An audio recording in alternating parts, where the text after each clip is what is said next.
और आप क्या बना रहे हो इन लोगों को? जय श्री राम का नारा लगाओ, क्या फायदा होगा इस देश का, क्या भला होगा इस देश का? वो बेटी तो स्कूटी पर बैठकर जा रही थी असाइनमेंट जमा करने के लिए। वो जो भेड़िए होते हैं ना, वो भूखे जो कुत्ते होते हैं, वो इसी तरह भौंक रहे थे। किस पर? जैसे रास्ते से अगर कोई हाथी गुजरता है तो बहुत सारे पागल कुत्ते भौं भौं भौं भौं करते। लेकिन उसने साबित कर दिया कि तुम इस देश के हक में हो और हम इस देश को गिराने के हक में। असाइनमेंट जमा करने जा रही थी ना, तो आप तो उनको हथेली पर बिठाकर उनका असाइनमेंट जमा करते कि बहन आप असाइनमेंट लेके जा रही हो, चलो हम आपको आपका हेल्प करते। लेकिन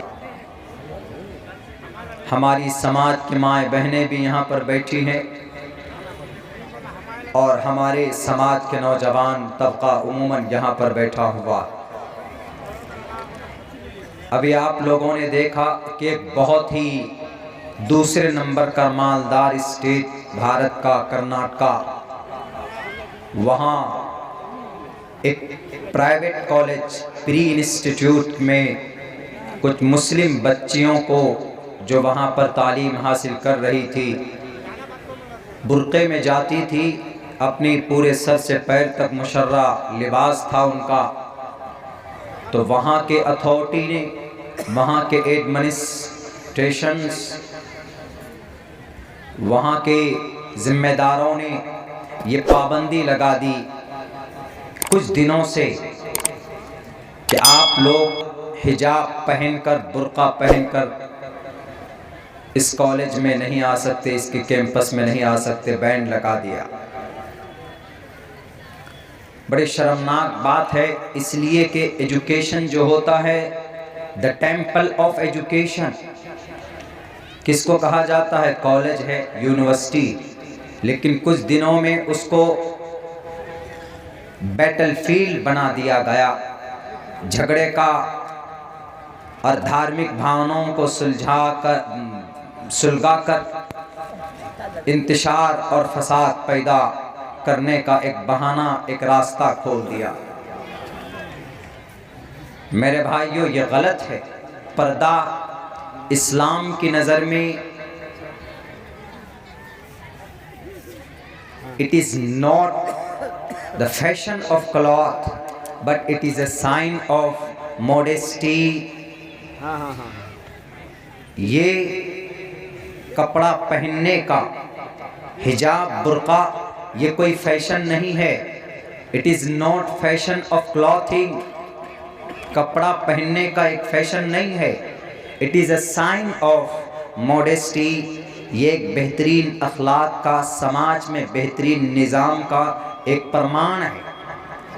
पर्दा क्या होता है? मैं आपको डेफिनेशन बता रहा हूँ जो दुनिया की हिस्ट्री के अंदर, it is a kind of head scarf worn by the Muslim woman in India and entire world. It is an integral part of faith and religious concept. ये उनका मजहबी हिस्सा, मजहबी फरमान है अल्लाह के तरफ से। कुल्लिल मुमिनाति यग़ज़ुज़्न मिन अब्सारिहिन वक़र्न फ़ी बुयूतिकुन्न वला तबर्रजन तबर्रुजल जाहिलिय्यतिल ऊला। हज़रत उम्मे सलमा रज़ी अल्लाह ताला अन्हा अल्लाह के नबी के पास बैठे हुए, एक और अज़वाज मुतहरात में से कोई एक अहलिया बैठी, एक नाबीना साहबी, हम और आप जानते हैं, उनका नाम बहुत मशहूर है, मुअज़्ज़िन रसूल भी कहे जाते हैं, हज़रत अब्दुल्ला इब्ने उम्मे मक्तूम, जिनकी शान में एक बाज़ाब्ता सूरत नाजिल हुई, अबस व तवल्ला अन जाअहुल आमा व मा युद्रीक लअल्लहु यज़्ज़क्का, सूरह अबस 30वें पारे में। नाबीना थे वो। He was a blind person. He was not able to look at the world as like you and like me. हमारे और आपके तरफ नहीं देख सकते थे। आने लगे तो अल्लाह के नबी अलैहिस्सलाम ने फरमाया कि सलमा पर्दा करो, छुप जाओ। उन्होंने कहा कि अल्लाह के नबी क्या ज़रूरत है, ये तो नाबीना सहाबी हैं, हमें नहीं देख सकते, क्या ज़रूरत है पर्दा करने की, अपने चेहरे को छुपाने की क्या ज़रूरत है, बुर्का लगाने की क्या ज़रूरत है, अपने बॉडी को कवर अप करने की क्या ज़रूरत है, ये तो नहीं देख सकते। अल्लाह के नबी ने फरमाया, किन से कह रहे हैं? अज़वाज मुतहरात हज़रत उम्म सलमा रज़ी अल्लाह ताला अन्हा। उन्होंने कहा वो नहीं देख सकता है, लेकिन तुम देख सकती हो उसको, तुम तो देख सकती हो, तुम्हारे पास तो है ना शैतान, वो नहीं देख सकता लेकिन तुम देख सकती हो। Therefore you should to cover up your body and your face, अपने चेहरे को और अपने बॉडी को छुपाने की कोशिश करो। तो इससे अल्लाह के नबी अलैहिस्सलाम अपनी अहलिया को नहीं शक कर सकती, नहीं उंगली उठा सकती, दुनिया का कोई इंसान नहीं उठा सकते, उनको कह रहे हैं। इसका मतलब है कि पराए मर्द के सामने अपनी शक्ल को, अपनी आवाज को, अपनी बालों को, अपनी पूरी बॉडी को, ब्यूटी को खोल कर नहीं जा सकते। ना तो कुरान का ना तो कुरान का ऑर्डर, ना तो प्रॉफेट मोहम्मद सल्लल्लाहु अलैहि वसल्लम की सुन्नत, ना फ़ाल व अक़वाल। This is compulsory. ये मैं नहीं कह रहा हूं, ये तो कुरान कह ही रहा है। मैं बताऊंगा उन लोगों को जिन्होंने लाल झंडे गले में डाल डाल कर स्कूल की क्लासेस के अंदर बैठ बैठ कर उन्होंने कहा जय श्री राम के नारे लगाए, और बेटियों को उन्होंने उनके कहा कि तुम इन हिजाब को अपनी शक्ल से उतारो। मैं उनको बताऊंगा कि तुम्हें शायद मालूम नहीं है, Fatima Bashir versus CBSE case को जाकर पढ़ो। सन 2015 के अंदर, सन 2016 में जो केरला हाई कोर्ट का जो फैसला, मैं बताऊंगा आपके सामने कि जाओ AIIMS all India institute of medical science के उस हारे हुए केस को देखो जिस पर उन्होंने मुंह की खाई और हमारी समाज की बेटियों ने केस को जीता हिजाब के ऊपर। डायरेक्ट ये फैसला है केरला हाई कोर्ट का, साफ लफ्जों में। वही Karnataka state, Karnataka the educational act 1983 पढ़कर देखो। एजुकेशनल डिपार्टमेंट से लगे हुए हो ना, उन नौजवानों को कहूंगा अंधभक्त मत बनो, पढ़ो भारत के संविधान को, पढ़ो भारत की जुडिशरी की जो डायरेक्टेड है, जो उनका कंसीडर्ड है, उनके जो जजमेंट है वो पढ़ कर देखो। उसके बाद तुम इरिगेशन से लगाना। कयामत तक कोई माए का लाल भारत के नहीं, पूरी दुनिया के अंदर मुसलमानों के नमाज पर, मुसलमानों की समाज की बेटियों की इज्जत को छुपाने के लिए पर्दे पर पाबंदी नहीं लगा सकते। क्यों? यह अल्लाह का फरमान, वक़र्न फ़ी बुयूतिकुन्न वला तबर्रजन तबर्रुजल जाहिलियतिल ऊला, माना है। केरला हाई कोर्ट ने साफ लफ्जों में कहा, साफ लफ्जों में, if anyone wants to cover up with hijab and to sit in the exam, any exam, the institute should to allow. अगर कोई इंसान, अगर कोई तालिब इल्म, अगर कोई बच्चियां समाज की अगर पर्दे में रहकर, अगर बुर्के में मलबूस होकर एग्जाम में बैठना चाहे, the institute should allow to sit in the exam, in the entrance exam। पढ़ो जजमेंट केरला हाई कोर्ट का। नहीं जीत सकते तुम। क्यों? वो जानते। उन्होंने क्या नीचे कमेंट किया? उन्होंने लिख करके कहा, उन्होंने कहा कि ये this is an integral part of Islam, ये इस्लाम का एक लाजमी हिस्सा। और मैं कहूंगा उनको कि ये इस्लाम का ही लाजमी हिस्सा नहीं है, बल्कि समाज में अगर हमारी बेटियां पर्दे में कवर अप होती हैं, अगर हमारी बेटियां बुर्के में आती हैं, अपने आप को छुपाती हैं दुपट्टे में, साड़ियों में, तो ये सिर्फ इस्लाम का फरमान नहीं है। उठाओ मनुस्मृति चैप्टर नंबर 3 के 56 श्लोका के अंदर, यत्र नार्यस्तो पूजन्ते रमन देवता, साफ लफ्जों में कहा, यत्र नार्यस्तु पूजन्ते पूजन्ते रमन देवता तत्र नेतु रमन देवता। इस धरती पर अगर किसी कुल में किसी नारी की अगर उसका सम्मान किया जाता है, जिस घर में नारी का सम्मान होता है, मगर मैं झूठ बोलता हूं तो कर्नाटका के भगवाधारी गले में गमछा लटका कर मेरे नौजवानों, तुम किसी के कहने पर मत आओ, पढ़ो मनुस्मृति को।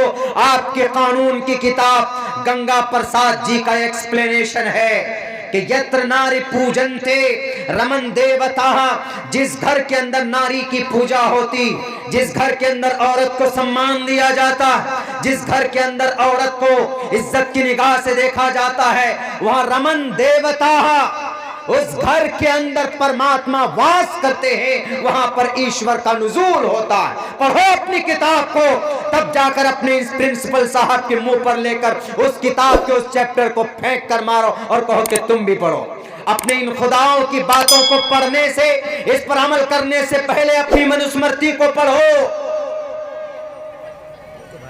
बड़ा अफसोस होता है उस वक्त जब कम से कम 25-30 नौजवान, अभी देखा आपने उस बेटी को, मुस्कान बिनते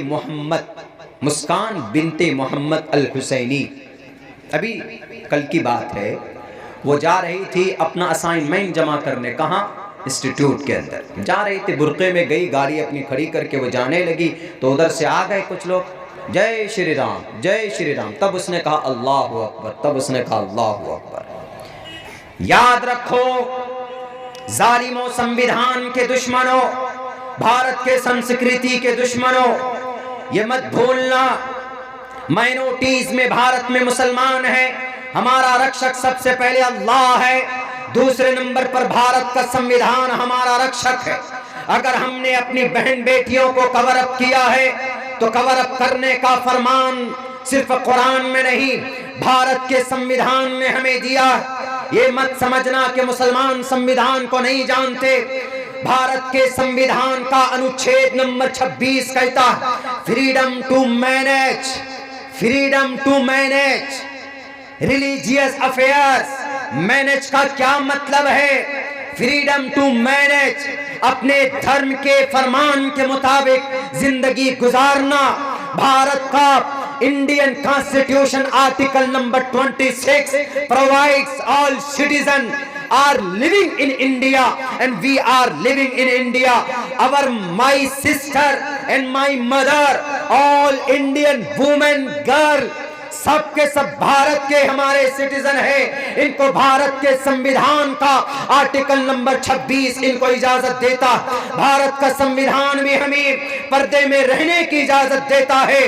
तुम्हारे इन बेलगाम घोड़ों के दौड़ने से, तुम्हारे इन पागल कुत्तों के भौंकने से हम अपने अल्लाह तबारक व तआला के फरमान के मुताबिक अपने आप को हम नहीं हाथ पे हाथ धरकर बिठा सकते। याद रखो, हम तुम्हारे भौंकने से डरते नहीं।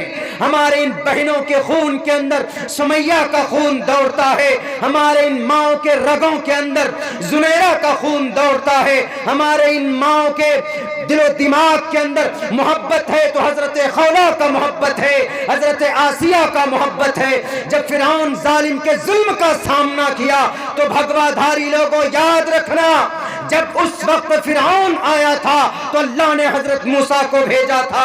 जब जुनैरा को भेजा था, जुनैरा पर जुल्म हुआ था, हजरत सुमैया पर जुल्म हुआ था तो खालिद बिन वलीद को भेजा था। आज अगर तुमने कर्नाटका के अंदर अगर मुस्कान बिनते मोहम्मद अल हुसैनी के ऊपर जुल्म तशद्दुद किया है तो भारत का संविधान हमारा हक बनकर हमारी रक्षा करेगा। भारत का जुडिशरी हमारा ढाल बनकर हमारी हिफाजत करेगा। और हिंदुस्तान के भगवाधारी लोगों, हिंदुस्तान के हिंदुत्व एजेंडे पर अमल करने वालों, you are not able to success in this world, in India. Bharat में तुम कामयाब नहीं हो सकते, इसलिए कि शराब का नशा जब तक तुम में है तो उस वक्त तुम पागल कुत्तों की तरह भारत माता की जय, जय श्री राम के नारे लगाते हो तो वह अल्लाह तबारक व ताला ताकतवर है, तुम जालिमों को नेस्त नाबूद करेगा इंशाअल्लाह। तुमसे पहले जालिमों का खात्मा हुआ, तुम्हारा भी खात्मा होगा, क्योंकि तुम मुल्क को खत्म करना चाहते हो, मुल्क की सालमियत को खत्म करना चाहते हो। उठाओ ना भारत के संविधान का article number 14 provides and to cover up, Bharat के संविधान का आर्टिकल नंबर 14 परमिशन देता, आर्टिकल नंबर 25 परमिशन देता, आर्टिकल नंबर 26 परमिशन देता, आर्टिकल नंबर 28 परमिशन देता, आर्टिकल नंबर 27 परमिशन देता, आर्टिकल नंबर 30 परमिशन देता। किस किस को मिटाओगे? भारत माता की जय बोलने से पहले, जय श्री राम का नारा लगाने से पहले हम उन नौजवान साथियों से कहेंगे कि पहले इन संविधान के इन अनुच्छेद को पढ़कर देखते और तब तुमको अकल और होश आती। हमको यकीन है अगर तुम पढ़ोगे तो तुम गले में पट्टा डालकर हमारी बहन बेटियों का तुम सम्मान करोगे, उनकी बेइज्जती नहीं करोगे। ये सिर्फ हम और आप सब जानते हैं, it is only the particular purpose, खास मकसद के लिए ये काम किया गया। ईश्वर की भक्ति करो ना। समम कायश्रो गिरीवा धारयन्न चलम स्थिरः, इधर उधर मत देखो। समम कायश्रो गिरीवा, बिल्कुल न्यू मैसेज, बिल्कुल नई मंत्र है ये, एक दो रोज के अंदर ही मेरी तहकीक में आई। समम कायश्रो गिरीवा धारयन्न चलम स्थिरः।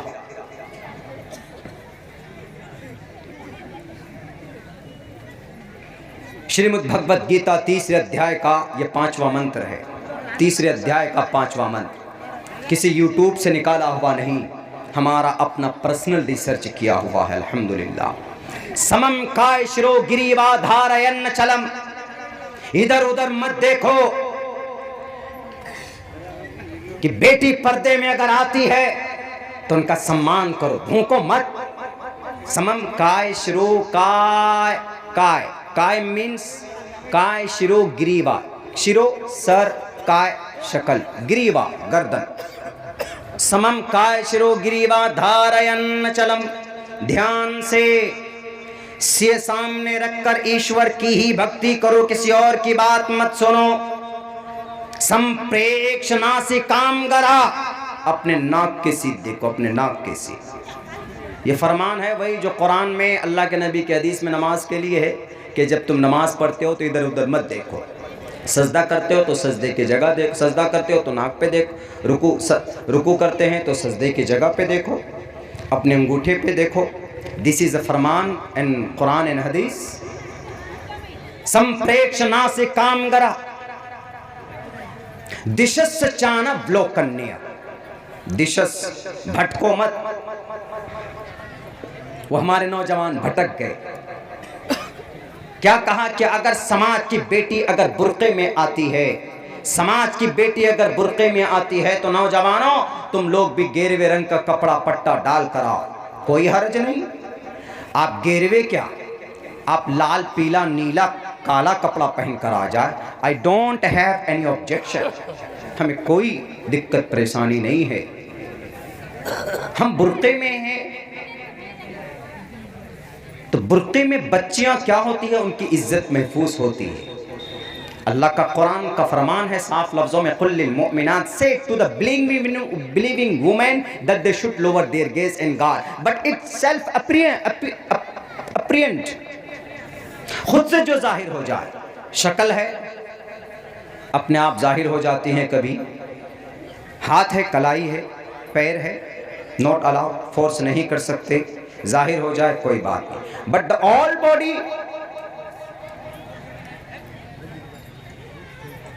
पूरे जिस्म को पर्दे में रखो, अल्लाह का फरमान है। और अल्लाह के फरमान के साथ साथ क्या कहा, मानना पड़ेगा कुरान के फरमान को, नहीं मानोगे रियानियत होगी, बेटियां कॉलेजेस में जाएंगी, बाल खुले होंगे, पार्ट्स ऑफ बॉडीज चमक रहे होंगे, आज़ाए जवारे सर से पैर तक नौजवान तकते रहेंगे, किताबों में क्या दिमाग लगाएंगे। वो समाज की कॉलेजेस के अंदर जो जीन्स पैंट पहनकर, भड़कीले लिबास पहनकर बेटियां जब बैठेंगी तो हमारे नौजवानों का दिमाग आज के डेट में वो जो शराब पीकर और जो ड्रग्स लेकर जाते हैं स्कूल में, उसका दिमाग फिर किताब में नहीं होगा, फिर उसका दिमाग माइंड शार्प नहीं होगा। वो फिर अपने भारत के अंदर, भारत के लिए डॉक्टर APJ अब्दुल कलाम के तरह 5 के 5 मिसाइल नहीं बना पाएंगे। भारत में सबसे पहले मिसाइल का नाम क्या है, दूसरे नंबर का मिसाइल कौन बनाया, तीसरे नंबर का मिसाइल कौन बनाया, चौथे नंबर का मिसाइल कौन बनाया। 109